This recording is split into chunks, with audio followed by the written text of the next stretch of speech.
এটা কেউ খেয়েছেন কখনো? অনেকে এটা দেখেনি। আমি যে নতুন লাইফটা শুরু করেছি এবং ওগুলো হওয়া মানে বুঝতে পারছেন সোজা ট্যাঁ বাইরে ছেড়ে দে। Hello hello hello hello everyone. আজকে রবিবার, আজকে আমার কাজের চাপ খুব কম। সকালবেলা দোকানটা হালকা করে খুলেছিলাম, কিন্তু দোকানটা এখন বন্ধ করে দিয়েছি আপাততভাবে। আবার কিছুটা বাদে আবার হয়তো খুলতে একটু হতে পারে, তবে কাজের চাপ কিন্তু সেই অর্থে নেই। সুতরাং এখন চলছে এনজয় এনজয় এনজয়। আচ্ছা, হালকা করে ড্রেসটা করে নিলাম, হালকা করে ড্রেসটা করে নিয়ে এবার একটু বেরো। ড্রেস বলতে কিছুই না, এই একটু ফুল প্যান্টটা পরলুম আর সোয়েটারটা পরে একটু ইন করে নিলাম, নিয়ে এবার একটুখানি বেরোবো। মেয়ে আছে ছাতে দাদুর কাছে, মেয়ের মা আছে ছাতে কিছু কাজকর্ম করছে, আর মেয়ের দিম্মা আছে রান্নাঘরে রান্নাবান্না করছে। আর আমি একটুখানি জাস্ট হাত পা একটুখানি নাড়াচাড়া করার জন্য বাইরের দিকে বেরিয়েছি। বেরিয়ে দেখবো পাড়াতে খেলাধুলা হচ্ছে, একটু যদি খেলাধুলা হালকা করে করতে পারি, এই হচ্ছে ইচ্ছা। বাইরে ছেড়ে দে। Point point. দুটো তিনটে ভলিবলের গেম খেলে শরীর একদম কাহিল, পুরো কাহিল যাকে বলে শরীর আর কি।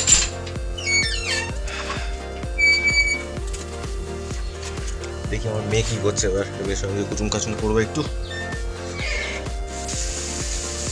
গাইস, কামরাঙা পেলাম অনেকদিন বাদে। কামরাঙা, এটা কেউ খেয়েছেন কখনো, বা পেয়েছেন, বা কখনো দেখেছেন? অ্যাটলিস্ট আই থিঙ্ক অনেকে এটা দেখেনি হয়তো। এটাকে বলে কামরাঙা, খুব সুন্দর টেস্ট, টক টক। এটা একটু চাট বানিয়ে, এটা চাট নয়, ওই একটু নুন আর একটু লঙ্কা গুঁড়ো দিয়ে মাখিয়ে জাস্ট খেয়ে নেবো। মেয়ের খাওয়া চলছে, এই দেখুন মেয়ের খাওয়া চলছে, দেখুন দেখাই আপনাদের।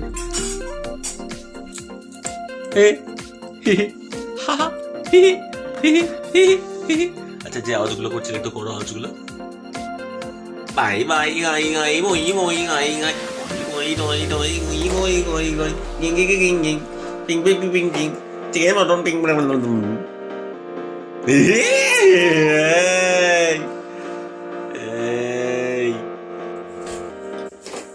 8:20 বাজে, এবার খেয়ে নেবো, আমিও খেয়ে নেবো। আমি আর জিনি একসাথে খেয়ে নেবো। জিনি আজকে চিকেন স্টু টাইপের একটু একটা রান্না করেছে, দুপুরবেলা খেয়েছি। মানে খুব সুস্বাদু জিনিস নয়, কিন্তু হচ্ছে খুব শরীরের পক্ষে ভালো, যেটা আমি পছন্দ করি, কারণ আমার তো শরীরের গড়বড় আপনারা জানেন, আপনাদেরকে আগেও বলেছিলাম। ঠিক আছে। আর রিগার্ডিং দ্য জিমের ইকুইপমেন্টস, অলরেডি একটু শুরু করেছি, কিন্তু পড়াশোনা ওটা নিয়ে এখনও করছি, কারণ জিমের ব্যাপার তো, ওয়েট লিফটিং এর ব্যাপার, ফলে আর একটু পড়াশোনা না করলে ঠিক কনফিডেন্সটা আসছে না। তো ফলে আমি আর একটু ওটা নিয়ে পড়াশোনা করছি যে কীভাবে কী করা যায়। আপাতত খুব হালকা ওয়েট নিয়ে একটু নাড়াচাড়া, একটু যেগুলো মানে একদম বেসিক এক্সারসাইজ, যেমন ধরুন একটু বেসিক কম্পাউন্ড এক্সারসাইজ বলতে ধরুন স্কোয়াট একটু করছি, ঠিক আছে, একটু ওই শোল্ডার প্রেস টাইপের এইসবগুলো করছি টুকটাক, কিন্তু সেটা একদমই হালকা। আর তাছাড়া বডি ওয়েট এক্সারসাইজের মধ্যে ওই করছি, ওটাকে কি বলে, পুশ আপ, ওইটা করছি। তো আপাতত আমি যেটা দেখলাম, আমার যা বর্তমান ক্ষমতা সেটা আপনাদের বলে রাখি, তাহলে ভবিষ্যতে গিয়ে আমি কতটা এগোতে পারবো সেটাও আপনারা বুঝতে পারবেন, আমিও বুঝতে পারবো। বর্তমানে আমি পুশ আপ একটানা ওই ধরুন 5টা থেকে 10টা পর্যন্ত দিতে পারি। আর 3 কেজির ওয়েট দু হাতে নিয়ে, মানে 3 থেকে 6 কেজি টোটাল ওয়েট নিয়ে আমি আপাতত ওই মানে শোল্ডার প্রেস বা এইসবগুলো করছি, ঠিক আছে। ফলে ওটাতে প্রায় 15টা রিপিটেশন বা 20টা রিপিটেশন এরকম করছি। কিন্তু আমি যেটা পড়াশোনা করলাম, যে যদি আমি মানে 12টার মধ্যে যদি রিপিটেশন রাখতে পারি, ধরে নিন 10টা যদি রিপিটেশন রাখতে পারি, 6 থেকে 12, তো আমি সেটাকে ধরে নিলাম 10। যদি 10টা আমি রিপিটেশন রাখতে পারি এবং ওই 10টার মাথায় গিয়ে আমার যাতে মানে আমি আর টানতে পারছি না, এরকম যদি মানে এরকম একটা ওয়েট নিয়ে আমি যদি করি, এমন একটা ওয়েট নিতে হবে মোটামুটি যাতে করে ওই 10 নম্বরের মাথায় আমি আর টানতে পারছি না।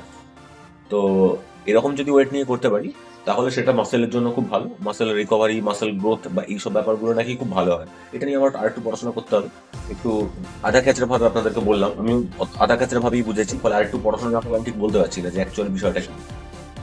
তবে এরকম একটা ফর্মুলার বিষয় আছে, তার সাথে রেস্ট, মানে ধরুন একটা রিপিটেশন দিলাম, আরেকটা রিপিটেশনের যে ইন্টারভালটা, ওখানে 3 থেকে 5 মিনিটের একটা রেস্ট, সেটা নিয়েও কয়েকটা রিসার্চ পেপারও পড়লাম। আজকে যেটা পড়ছিলাম, ইউনিভার্সিটি অফ বার্মিংহ্যামের একটা রিসার্চ পেপার আমি পড়ছিলাম।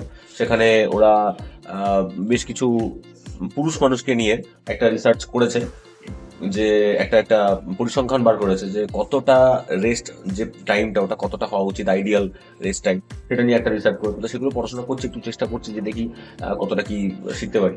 এখন আমি প্রেশার দিয়ে আর ওই মানে প্রেশার নিয়ে আর ওই এক্সারসাইজ আমি শুরু করছি না।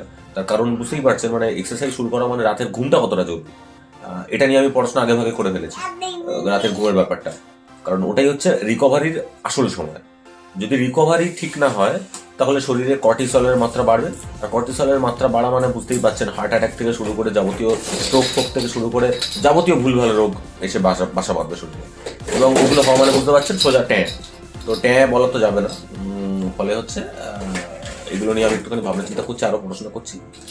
আর রেস্ট যাতে অ্যাডিকুয়েট নিতে পারি, ঘুমটা যাতে অ্যাডিকুয়েট হয় 8 ঘন্টা, সেটার দিকেও আমি নজর দেওয়ার চেষ্টা করছি।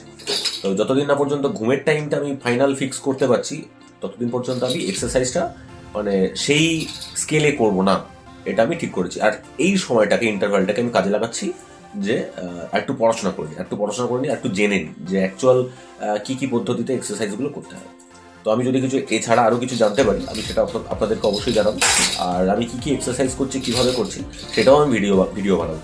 তাতে করে মানে আমি যে নতুন লাইফটা শুরু করেছি, সেই নতুন লাইফটার কিছুটা ঝলকও আপনাদের দেখা হয়ে যাবে। আর আমিও একটুখানি নিজের কাছে একটু নিজেকে চ্যালেঞ্জ করে বসে থাকবো যে না ঠিক আছে, এটা আমাকে কন্টিনিউ করতে হবে, কারণ আমি আমার বন্ধুদেরকে এটা দেখাচ্ছি অলরেডি ইউটিউব ভিডিওর মাধ্যমে, ফলে সেটা আমিও কন্টিনিউ করতে পারবো।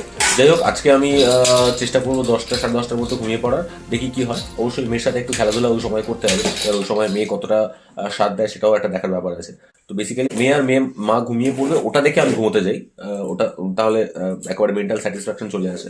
তো আমি সেটা চেষ্টা করব। আপনাদেরকে অনেক অনেক ধন্যবাদ। আমার আগের ভিডিওটা আপনারা অনেকেই লাইক করেছেন, অনেকেই অনেক কমেন্ট করেছেন, আর অনেকগুলো ভিউ হয়েছে। মানে কনসিডারিং দ্য ফ্যাক্ট দ্যাট আমার চ্যানেলটা একদমই নতুন একটা চ্যানেল এবং ছোট্ট একটা চ্যানেল, তো সেই জন্য আপনাদের সবাইকে অনেক ধন্যবাদ। আপনারা সবাই খুব ভালো থাকবেন। আজকের মতো এখানেই শেষ করছি, টাটা।